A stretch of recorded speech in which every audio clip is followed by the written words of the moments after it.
Well, যেতিয়া সম্পৰ্কত আছিলা তোমালোকৰ কাজিয়াটো ইমান বেছি কিয় হৈছিল সেইটোও চাগে তোমালোক দুয়োটাৰে ভুল কাৰণ তুমি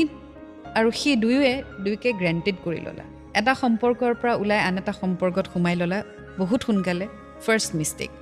second mistake I am sure তোমালোকে কম্পেয়াৰ কৰা ষ্টাৰ্ট কৰিলা ইজনে সিজনক ছেকেণ্ড মিষ্টেক থাৰ্ড মিষ্টেক সি যিটো বিচাৰে তোমাৰ মতে নহ'লে তুমি বেয়া পোৱা ফ'ৰ্থ মিষ্টেক দুয়োটাকে একেবাৰেই গেপ নিদিয়া কোনে কাক নিদিয়া মই নাজানো কিন্তু তোমালোক দুয়ো ইমানেই বেছি ইজনে সিজনৰ লগত লাগি ধৰিছা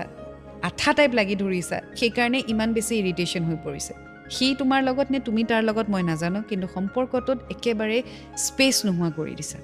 সেইকাৰণে উশাহ ল'বলৈ জেগা নোহোৱা হৈ গ'ল আৰু আল্টিমেটলি উশাহ নাপাই মানুহ সেই সম্পৰ্কটোৰ পৰা ওলাই আহিলে এতিয়া মই তোমাক এটাই ছাজেষ্ট কৰিম সি বস্তু নহয় যে তোমাক তাক লাগিব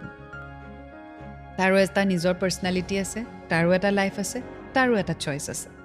তোমালোক দুয়ো চইচত সোমাইছিলা তোমালোক দুয়োটাই একেলগে ব্ৰেকআপ কৰিছা বাই চইচ চ' এতিয়া আকৌ তুমি সম্পৰ্কটোত সোমাম বুলি ক'লেই নহ'ব তাৰো নিজৰ এটা ডিচিশ্যন আছে so' you will have to respect his decision আৰু যদি সেই ডিচিশ্যনটো তেওঁৰ এইটোৱে যে তেওঁ সম্পৰ্কত নাহে respect it do not force yourself কাৰণ